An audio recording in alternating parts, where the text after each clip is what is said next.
All right, everybody, let's go ahead and get started. So once again, my name is Kevin Hancock, Director of Solutions here at Exostar, and I'm going to be presenting today about GCC High. Before I get started, just a few housekeeping details. So today's session is scheduled to last 45 minutes to an hour. It does include Q&A. Now, those questions will be the ones that people submitted prior to today's discussion. If for some reason we do have an outage, if you could just wait for a minute and refresh the page, or just go back to the email you received with the link to the session and re-log in that way, and it should pick up, right where we are during the presentation. This session is being recorded. You'll get it two ways. You can always get it from Exostar's website. So if you go to www.exostar.com/resources, it'll be available there anytime after the event. Joey, can you not hear me?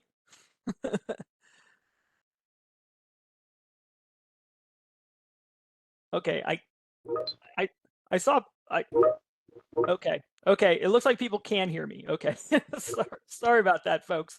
Somebody posted they couldn't hear me, so I'll continue on. So today's session is being recorded. It'll be available after the event on the Exostar website. However, if you did register, and the reason that you're here is you did register, you'll also receive a copy or a link to the recording, and you'll also receive a copy of the presentation today.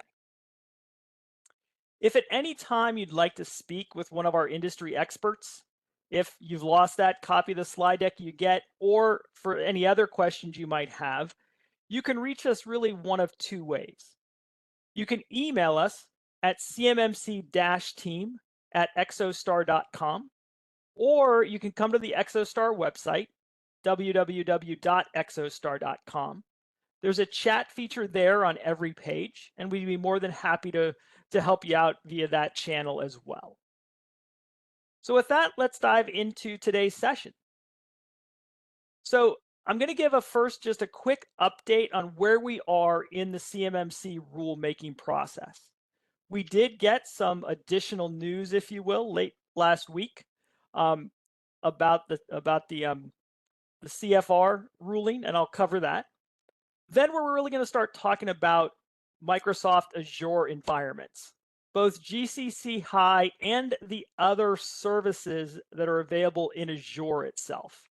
And that's really where we start to talk about SaaS, PaaS, and IaaS. Now, those are software as a service, platform as a service, and infrastructure as a service.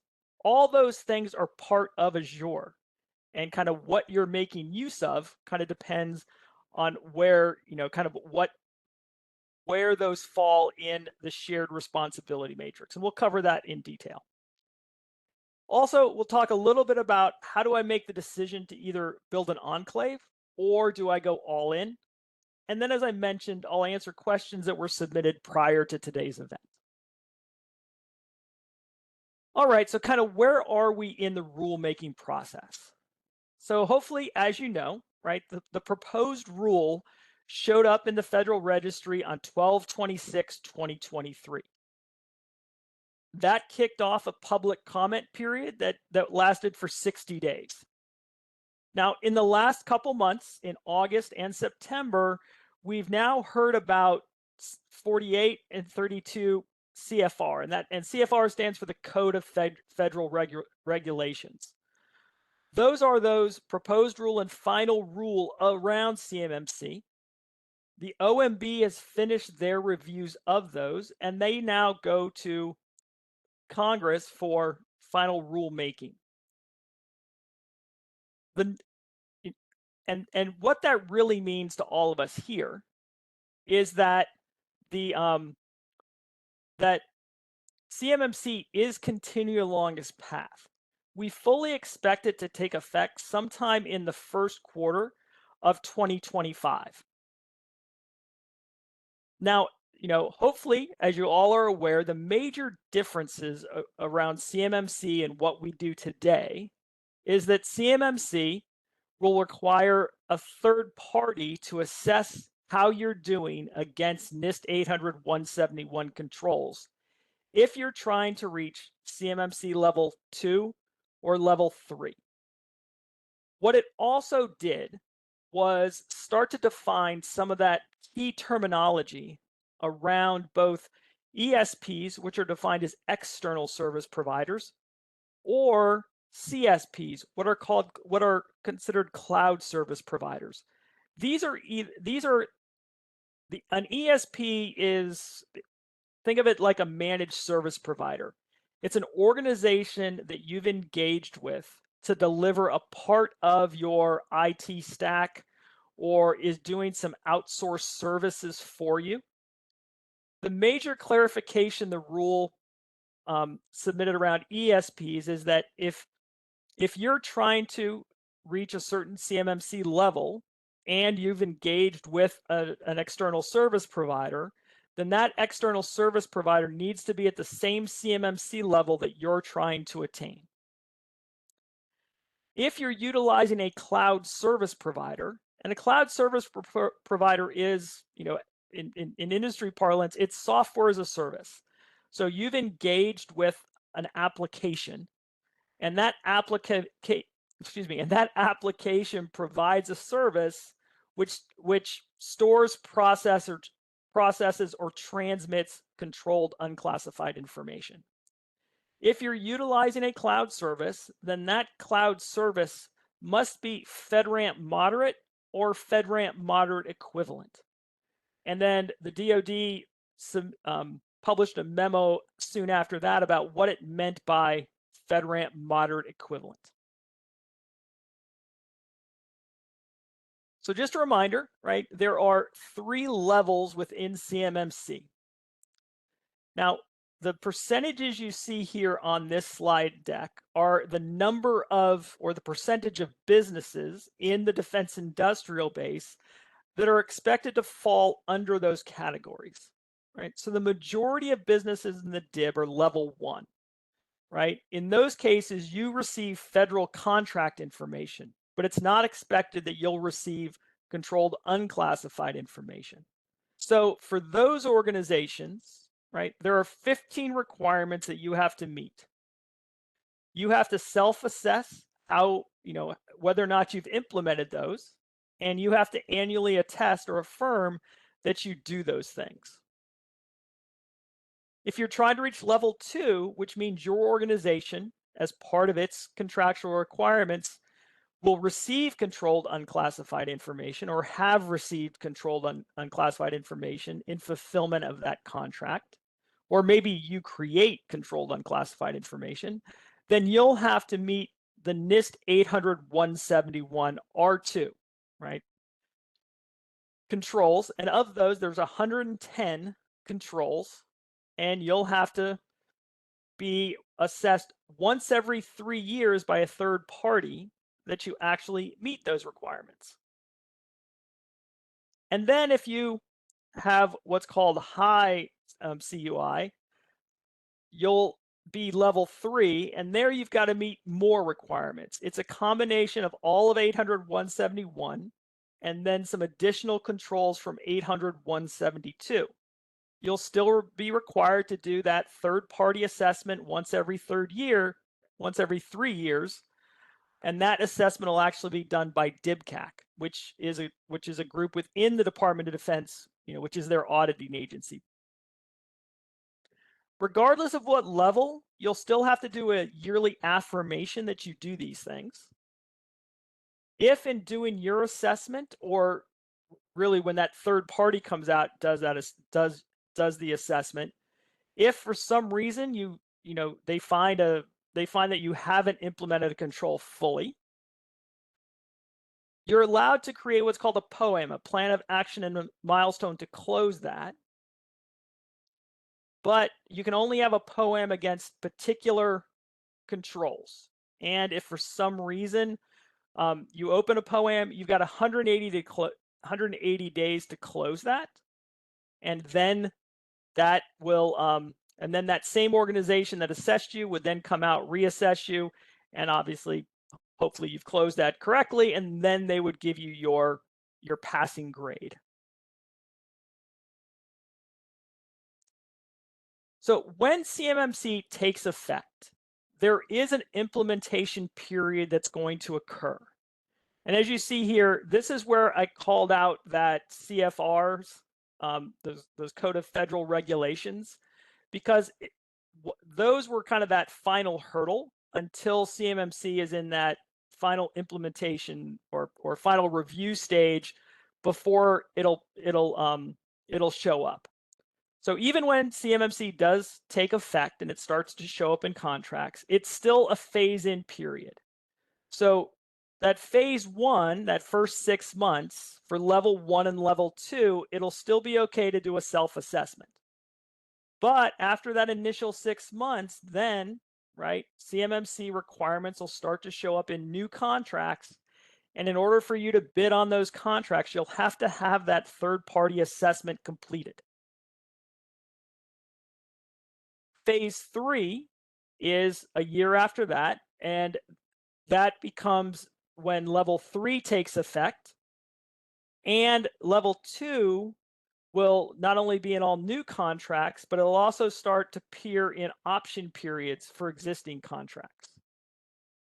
And then phase 4, 30 months after implementation, all of the CMMC program will be in effect. So that's kind of where we are, or moving forward. But just remember, there are things you should be doing today, right? Even before CMMC takes effect, there are contractual requirements you may have today. And I'd encourage you to take a look and make sure you're fulfilling those obligations today. So if you've got these DFARS clauses, Defense Federal Acquisition Regulation clauses in your contracts, 7012 and 7019 specifically, those require you to be compliant with NIST 800-171 if you receive controlled unclassified information as part of your contract. If you've got the 7019 clause in there, you're required to perform a self-assessment of how you're doing an implementation of those controls. You'll generate a score of how you're doing against those, and to create that score and make sure you create the score correctly, you take a look at the NIST 800-171 alpha. That's the assessment guide. Once you generate that score, you enter that score into the SPRS system, the Supplier Performance Risk System. This is a system that the DoD uses to track, if you will, supplier performance risk. And how you're doing against cybersecurity requirements is one of those risk factors. They consider that when they are letting bids for contracts and using that to help them determine, who should get the award. So kind of that's what you need to do today, even before CMMC takes effect. Okay, so with that, right, please be aware, right, we're moving forward with CMMC. We fully expect it to take effect in, as I mentioned before, first quarter of 2025. So now let's start talking about Microsoft Azure. And the reason I said Microsoft Azure rather than GCC High is really because when you start thinking about what you're going to be utilizing, you really need to think about all of the different applications and services that make up those things that require, that would meet the NIST 800-171 requirements. So when you look at your system, right, and remember, what you're trying to define is the system where controlled unclassified information is stored, processed, or transmitted. The people, the places, the technology, where that information is, who's got access to it, and make sure you account for those things.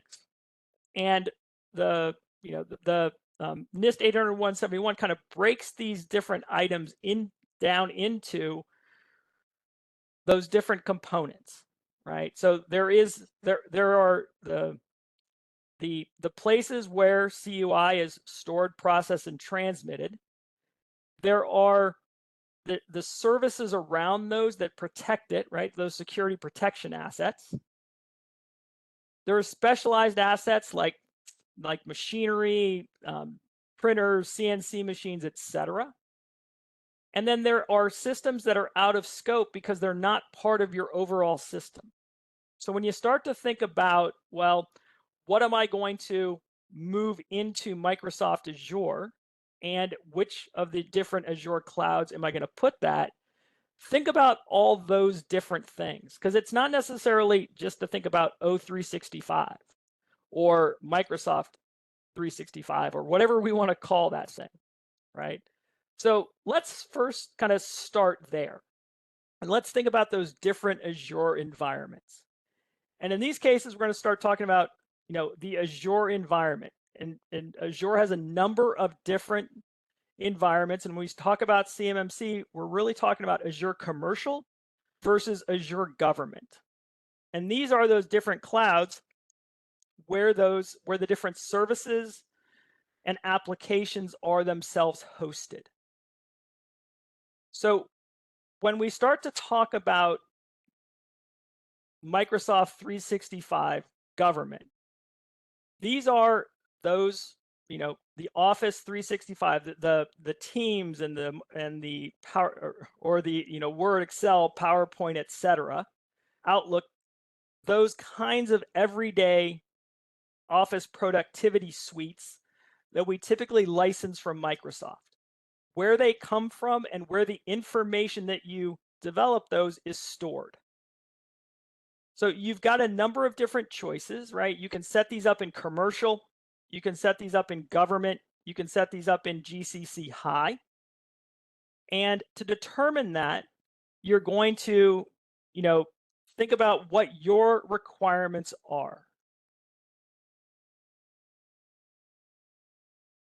And this is kind of a handy spreadsheet, and I really want to thank a longtime partner of Exostar's, Richard Wakeman, one of the chief architects there at Microsoft, who's done a number of joint webinars with me.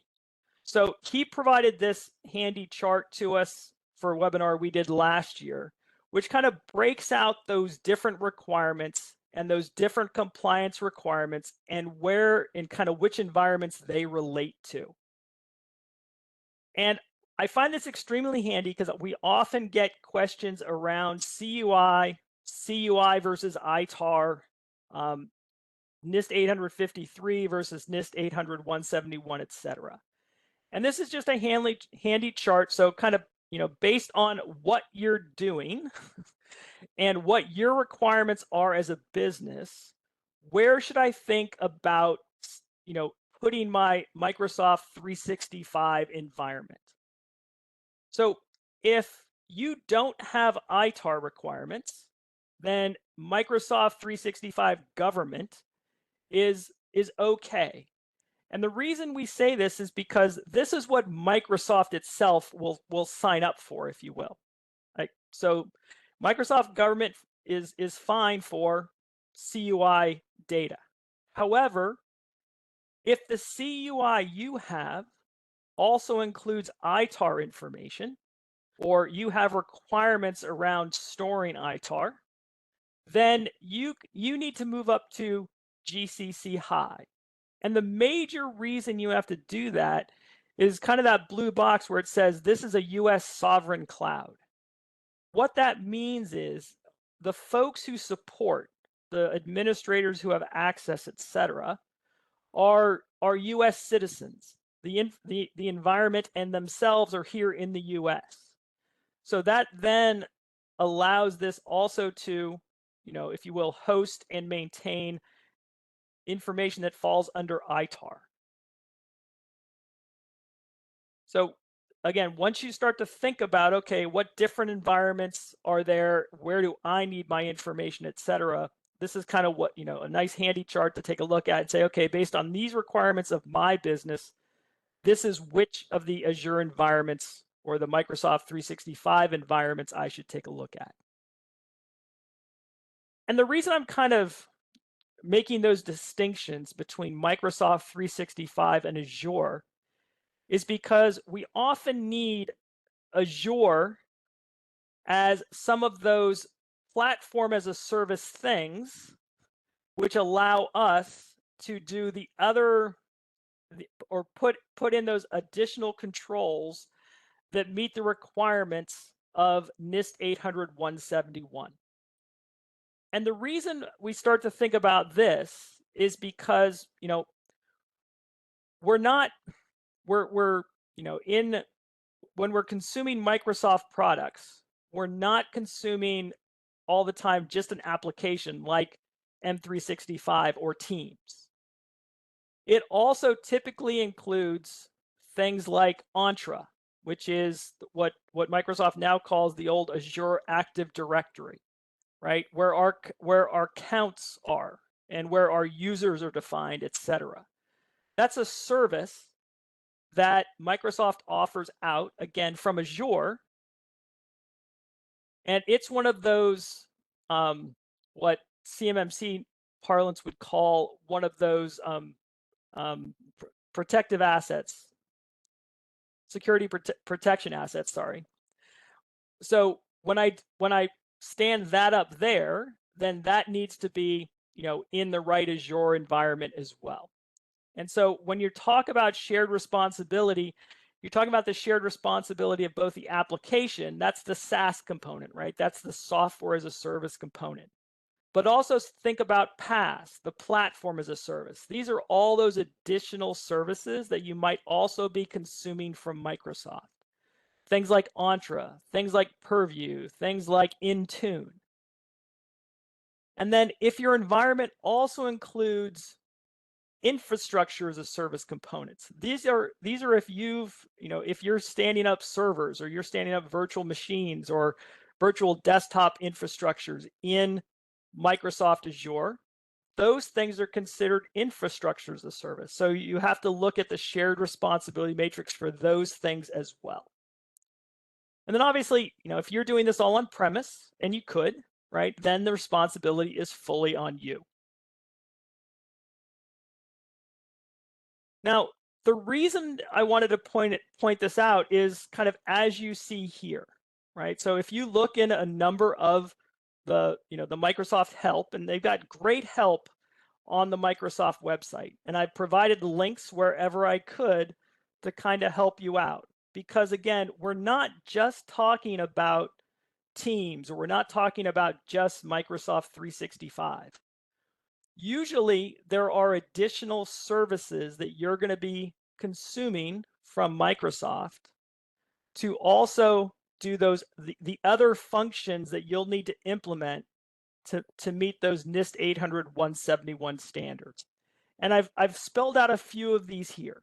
As I mentioned before, if you're thinking about identity, right, and I need to log into my computer, right? I need to create a user account for all of my individual people in my organization.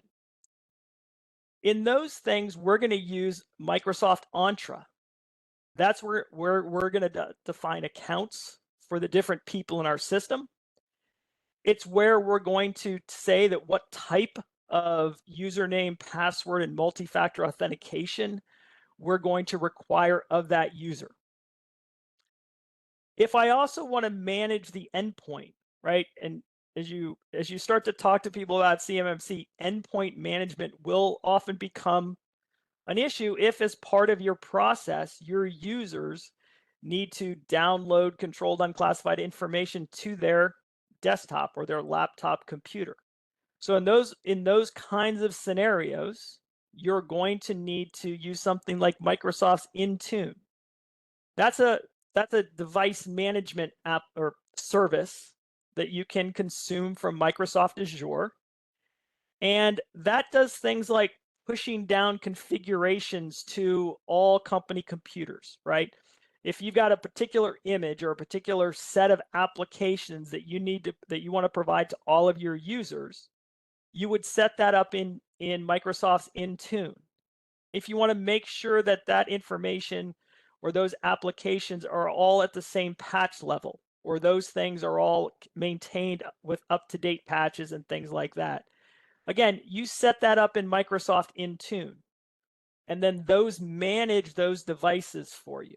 And there's a whole other host of services that you can make use of in Microsoft Azure to provide these additional services. And that's where you start to think of the platform as a service, right? These aren't necessarily applications. These are services that you're consuming from that cloud.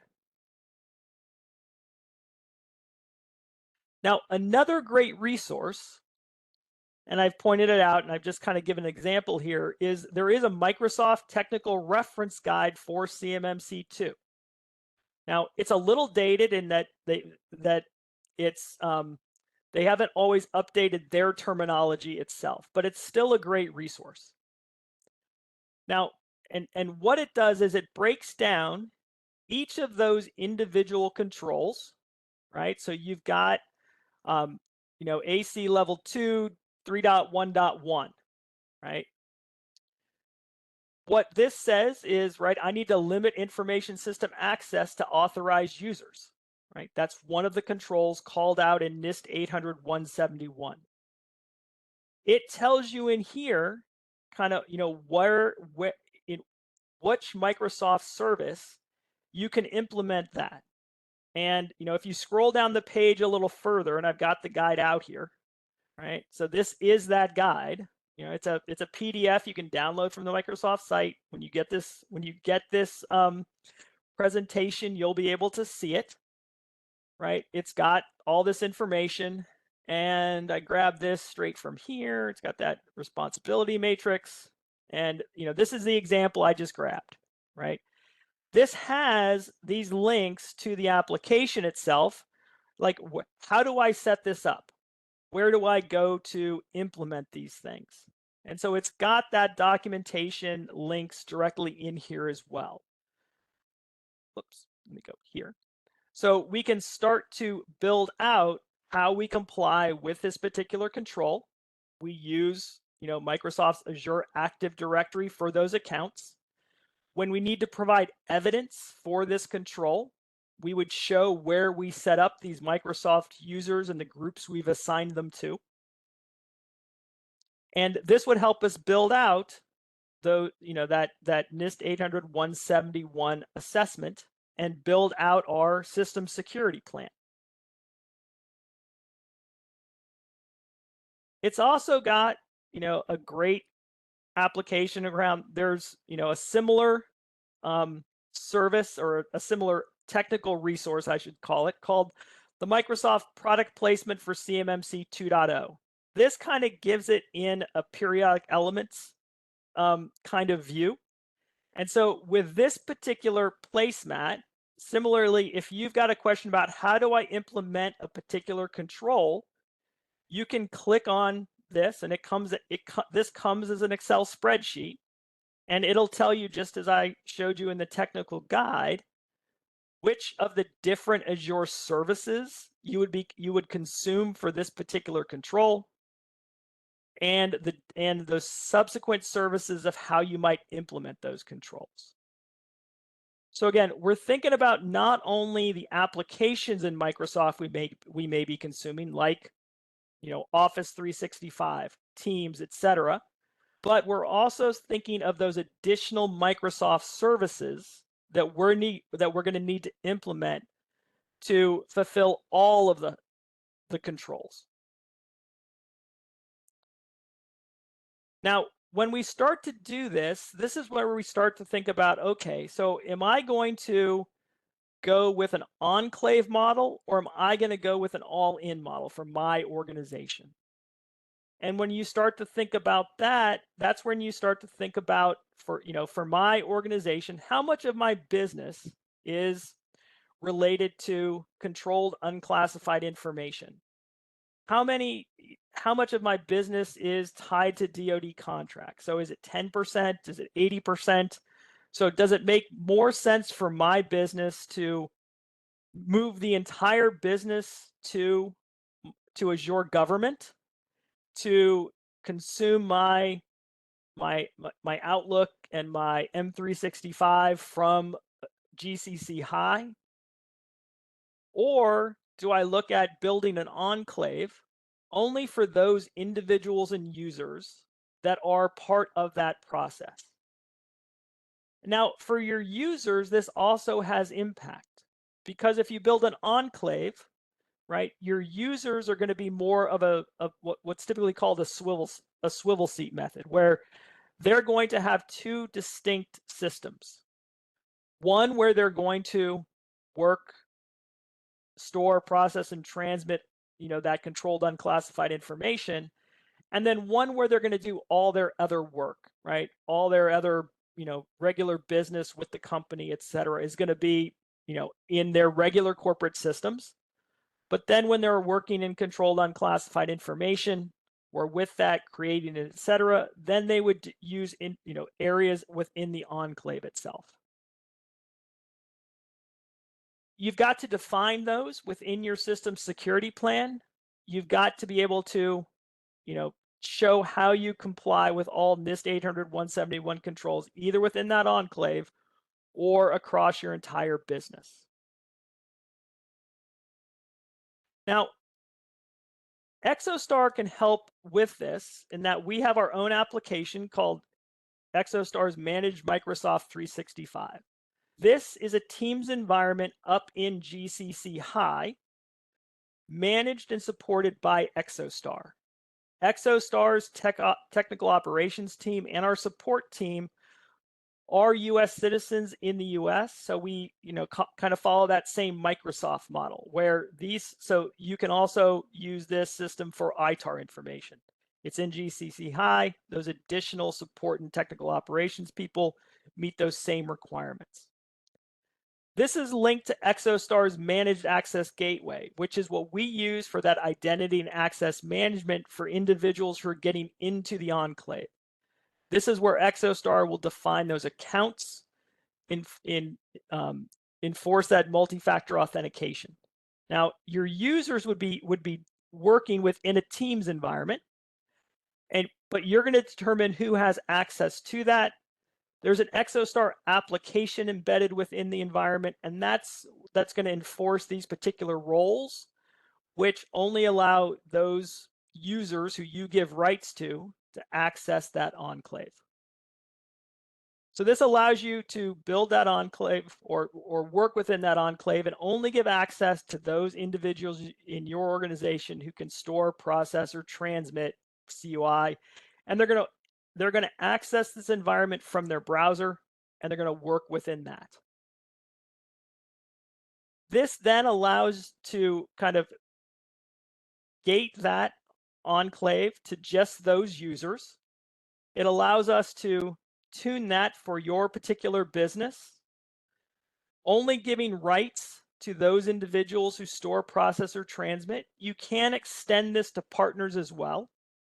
We also do have the ability to allow you to send information into the enclave via email. We have a feature that we call compliant file drop, which allows you to send information into the enclave or have third parties send information into you, so it doesn't enter your corporate systems. We offer this for both small businesses and larger organizations.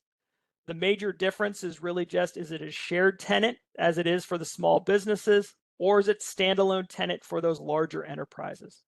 The standalone tenant allows us also to more fine tune it with your particular requirements.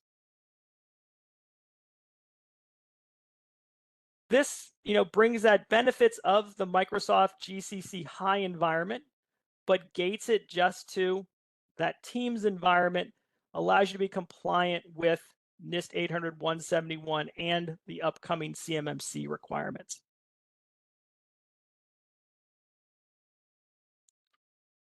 So hopefully that gave you a better understanding of what's required in GCC High and how it would fit within your organization.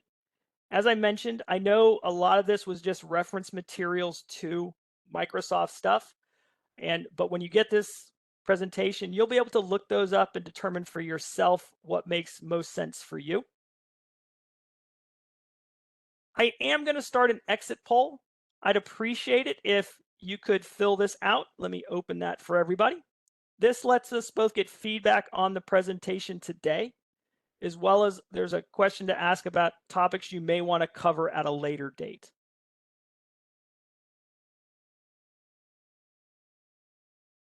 We did get a number of questions prior to today's event, so I'm going to cover those now. So, question about for our overseas. This is another question we often get. So, is there an alternative to GCC High for UK suppliers? Because we don't want to put, UK information and store that in the US. So, Microsoft does have a number of Azure environments available over in the UK. That is one of their environments. Now, UK has it's called MOD sensitive, similar. I do not know, and you'll have to check with your Microsoft reseller or Microsoft itself, whether or not they offer a similar environment that meets the requirements of MOD sensitive. If not, like the material, right, or the ability to put NIST 800-171 controls can be also implemented in other Azure environments. So, but you may have to mix and match some Microsoft Azure services like Intune, BitLocker, encryption at rest for email, things like that, which are all services that you can make available, from Azure services, and with some on-premise things like file shares and things like that to lock down that information. The next question is interesting. So Microsoft Copilot is now available in GCC High. Do you think this change will fall outside the scope of CMMC, or will further changes be made to NIST 800-171? So I do want to address this as kind of part of that second part of this, because further changes will be made to NIST 800-171, right? We know this. NIST 800-171 for CMMC purposes is tied to NIST 800-171 R2, right? Revision 2. Now, NIST recently released NIST 800-171 R3. Now, that doesn't address Copilot or anything like that in that environment, but I would fully expect, the various AI tools, ChatGPT, Copilot, other LLM type systems to start to be addressed in NIST 800-171, and they will be addressed by the different revisions, and then the DoD will then update us and tell us which revision you should be thinking about when you're doing that.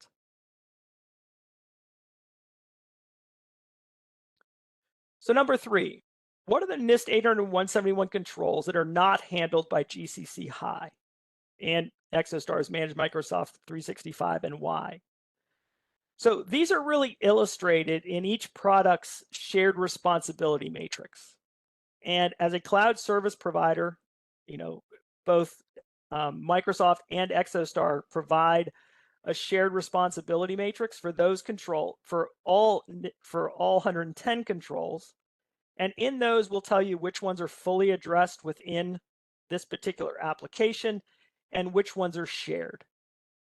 The reason there are shared responsibilities is because, for example, in Exostar's managed Microsoft 365, Exostar doesn't provision accounts for the Exostar customer. Exostar has roles within the application. We call it, and we call kind of that top level role a sponsor administrator role, which can then grant accounts to others in their organization. The types of individuals that get that sponsor admin account and who gets them would be the responsibility of the Exostar customer.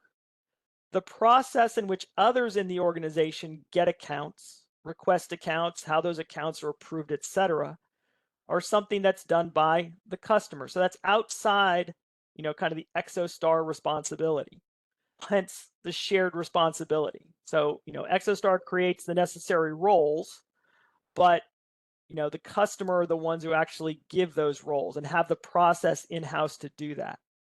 There are other controls in NIST 800-171 like training, training around controlled unclassified information. That's a kind of a customer responsibility. So again, that would fall under the customer's responsibility for that shared responsibility.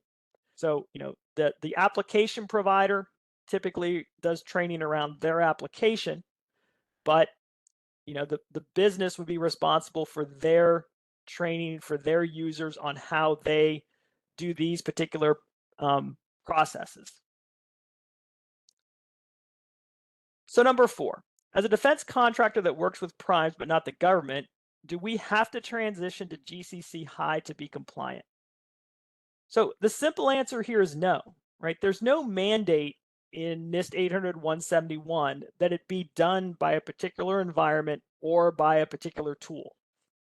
NIST 800-171 provides guidance on what you have to have in place for that particular control.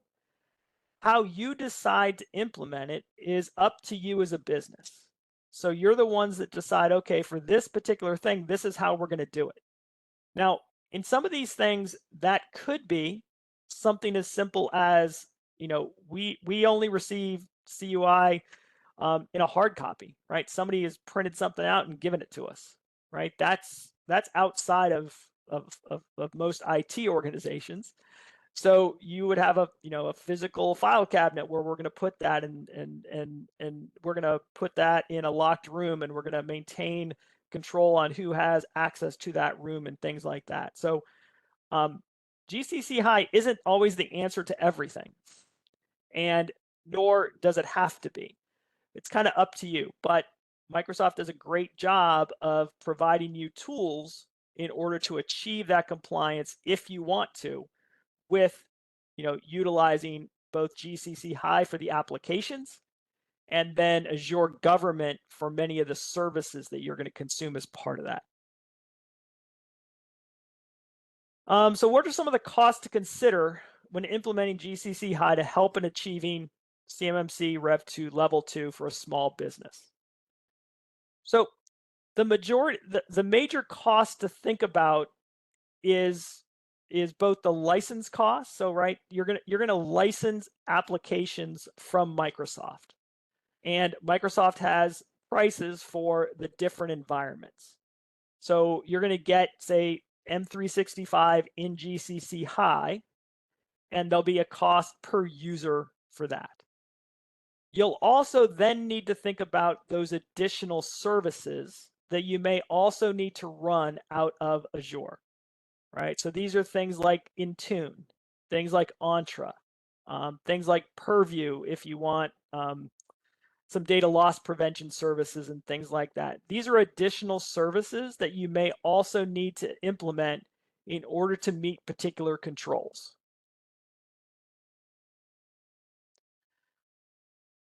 I'm going to take a quick break to talk about some additional Exostar applications, and I'll finish off the questions. So Exostar does have a number of applications around CMMC. We've already talked about Exostar's managed Microsoft 365. That's that enclave up in GCC High where you can store, process, and transmit controlled unclassified information. We have 2 additional applications, our Policy Pro and Certification Assistant, which allow you to complete an assessment for NIST 800-171. Policy Pro provides you templates of those policies and procedures around those individual NIST 800-171 controls. You can customize those templates to meet the way you do these different tasks, these different actions. It then has an AI scoring engine that allows you to run the rewritten policy, if you will, against those. It'll provide you prompts on how to improve those policies and procedures against the particular guidance from NIST 800-171. Certification Assistant is an application where it walks you through the NIST 800-171 self-assessment. It provides you a place to put in that policy library that you wrote in Policy Pro or have already developed. It allows you to put in the implementation statements of how you've implemented particular controls. Allows you to link in the evidence that you've actually done that control. If for some reason you haven't implemented a control, it's got the ability to create a POAM and allow you to manage the closure of that POAM. If part of a control has a recurring task, it allows you to create that recurring task and manage the accomplishment of that. The output of Certification Assistant is an SSP. It also generates that SPRS score that you need to implement or to enter into the SPRS system. Also, if you need some help in doing any of this and you want some help from a registered practitioner organization, if when CMMC takes effect, you're ready to go down the path of assessment itself, Exostar has a number of partners that can do those readiness assessments, or even some of these are even see-through POs that can actually do that third-party assessment once CMMC takes effect as well. So happy to help with you kind of wherever you are in your CMMC journey. As I mentioned, you can reach out to us from our website at www.exostar.com to get more information about these products and/or services. When you get this presentation, we've provided some additional sources of information around CMMC. This also does include links to free trials that we have for those applications that I just spoke about. So please feel free to see if these make sense for you and your organization. Now back to the questions. It's got just a few more that were submitted, as I mentioned before, prior to today's session. So is it easy to view configurations that Microsoft puts in place to show proof to some of the control sets? Now, the answer here is really both yes and no. So it's very easy to view configurations that you put in place within those Microsoft services that you're utilizing to fulfill some of those individual controls. So for example, it's very easy to look at the way you've configured Microsoft 365 or the Teams environment to ensure that you've put in, I don't know, like encryption and whether or not you've got Intune set up to ensure that BitLocker is installed and those kinds of things. So those kinds of configurations are certainly there, and you need those, right? You need to put in links to those configuration pages to show as evidence that you've implemented that particular control, and this is how we've done it.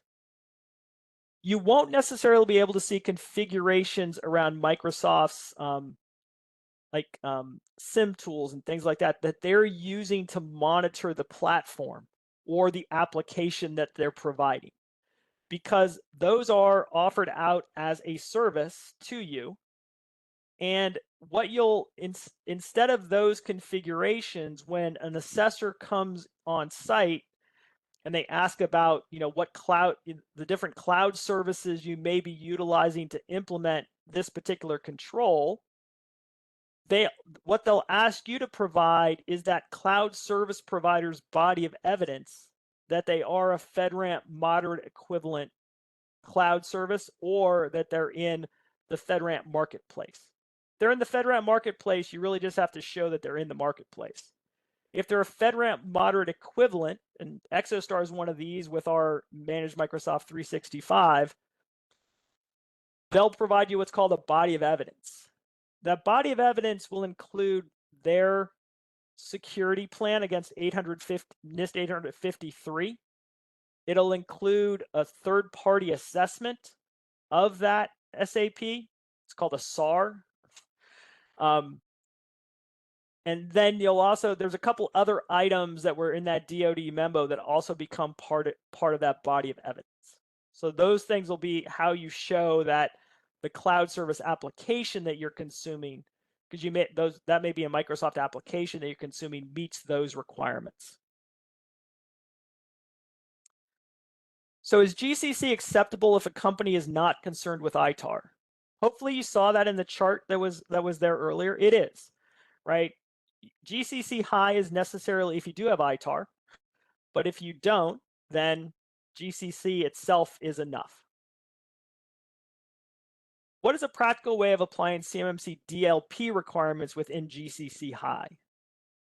So if you want to stick with kind of standard Microsoft products to do this, I would take a look at things like Microsoft Purview tool, right? That's a CASB that allows you to scan and put rules around different document types, communication with the environment, etc.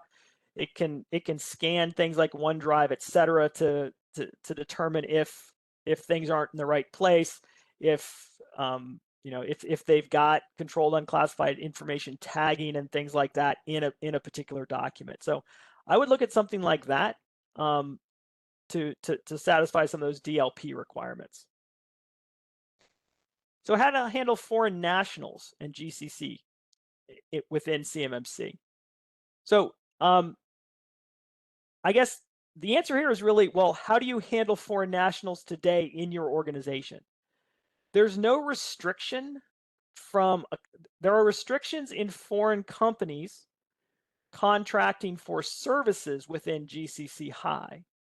But if you're an American company or a US-based company, or you have a US-based subsidiary that's contracted for, Microsoft government Enclave or services, you can provide accounts for foreign nationals just as you would any other employee, right? And then it's kind of up to you as part of your employment screening processes and those kinds of things to determine what rights those persons have within the access that you're giving to them to get into GCC. So number 10, compare meeting the controls locally on your own Exchange server on premise to how GCC High meets them. Has anyone ever gone totally on premise with no cloud? So certainly people have gone totally on premise and not consumed cloud services. And you can certainly do this. I really can't like compare and contrast the setting up of, say Azure Active Directory, I should say it's not Azure, it would be just Active Directory and on-site Exchange server with the Azure equivalents of Entra versus Outlook, because I don't have any experience in doing that. But it can certainly be done, and you don't necessarily have to go to cloud services.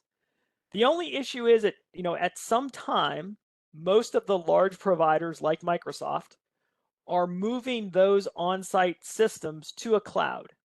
And at some point, you're probably going to run into a state where your on-site service or your on-site application may no longer be supported by that third party, and that application you'll find has been moved into a cloud. And so that's kind of where things are moving. That's not the case today, right? You can find these things that you can just manage on-prem, and yes, you can do that.